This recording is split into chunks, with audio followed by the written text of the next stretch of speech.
Our next question pertains to the hadith about the river Euphrates, that the Prophet said, alayhi salatu wasalam, that the river Euphrates will uncover a mountain of gold,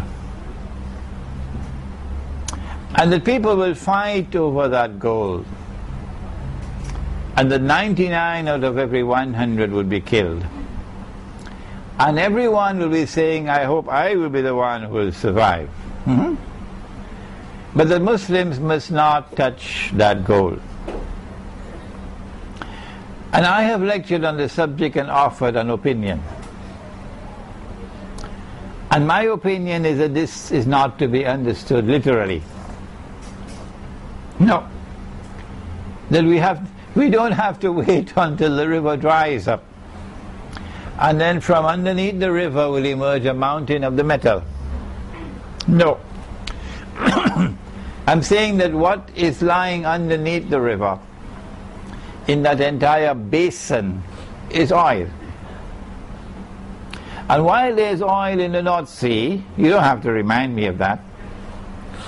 And while there's oil in Nigeria, and while there's oil in Venezuela, and oil in the United States, and lots of oil in Russia, it is this oil, the one in the basin underneath the river Euphrates, this is the oil which is destined to function as gold. Gold has always been money. Money, dinar. And so the Prophet alayhi salatu wasalam is saying that a mountain of gold is going to emerge from the river Euphrates, meaning that the oil that is going to be discovered in that area is destined to function as gold. Not the North Sea oil, not the oil in Venezuela. You don't have to remind me that there's oil in Venezuela. I know that. It is this oil which is destined to function as gold. And that is why it was said, a mountain of gold. And this is my opinion. Don't touch it. Oh, but gold is halal. Allah created gold as halal. Why should I not touch gold? Is there any sane reason? Any rational explanation for me not touching gold that Allah made halal? And there's a hadith that in Akhir Zaman the earth is going to vomit. The earth is going to vomit from its liver columns of gold and silver. Why should I not touch that gold? No, it's not to be understood literally.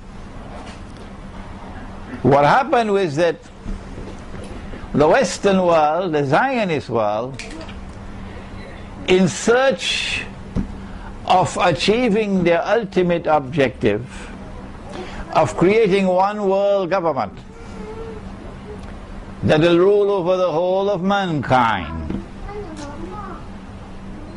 so that Dajjal could then rule over mankind from Israel. That's the strategy. To bring all of mankind together, globalization in a one world government. Decided about 100 years ago or more on a strategy involving money to bring all of mankind together through money into one world government. And so they began planning, and they created the Federal Reserve in the United States. They created the League of Nations, and they created the United Nations as part of the strategy to create one world government. Why will you not understand that? So that Dajjal can rule the world. And at the heart of that strategy was a monetary system. A monetary system through which you will get all of mankind together.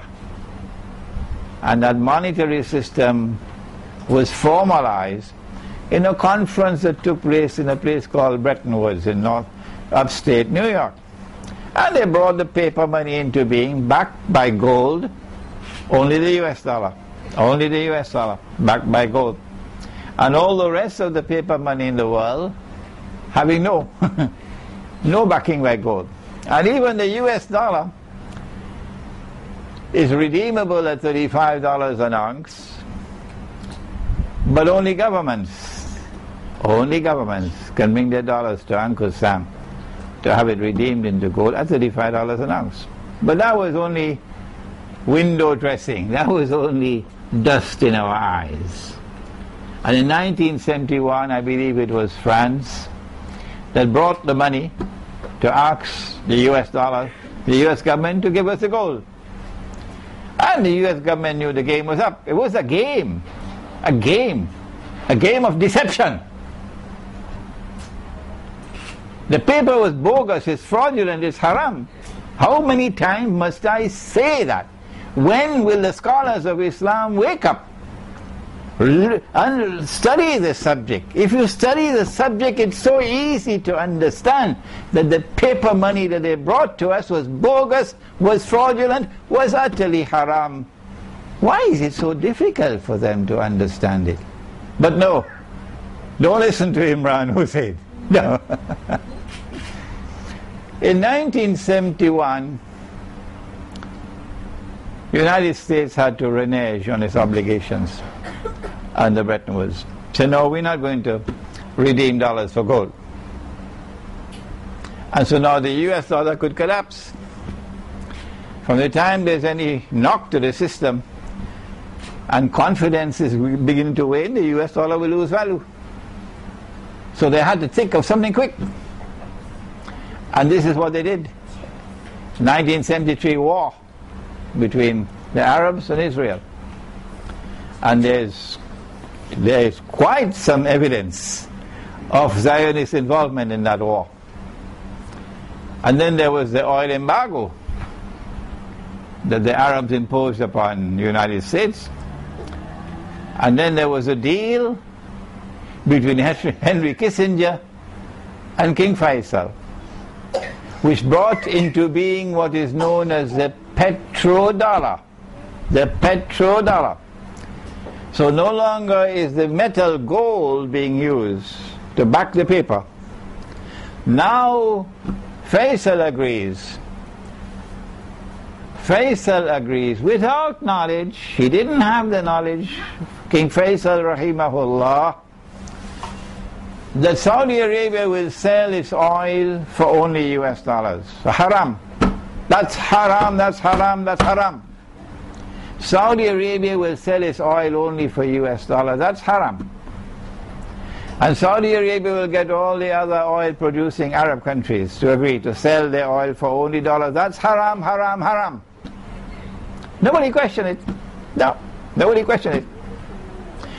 And this agreement to sell oil for dollars, since oil is the largest commodity traded in the world market, established for the United States dollar a demand that allowed it to survive and flourish. And then the US dollar, the petrodollar, also became the trade dollar. You want to buy and sell any part of the world, you need dollars. The banking system is not going to accept other money. No. You're in Pakistan and you want to buy from India.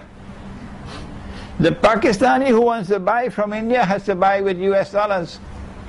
An Indian who wants to buy from Pakistani has to buy from with US dollars. What's wrong with the Pakistani rupee and the Indian rupee trading? No. You got to buy the US, so you become the trading dollar. This is the hadith. This is the hadith. That the river Euphrates will uncover a mountain of gold. The Prophet ﷺ is referring to this. Don't touch it means we should not be touching this US dollar, and we should not touching the other paper money. This is my opinion. And it will not be long before we go in the grave and we know who is right and who is wrong. But those who insist on waiting for the mountain of gold to come out of the river, and I'm not speaking sarcastically about them, there's no need for them to respond to me with boxing gloves. In fact, it's too late for that now. They have the right to wait for the mountain of gold to come out of the river.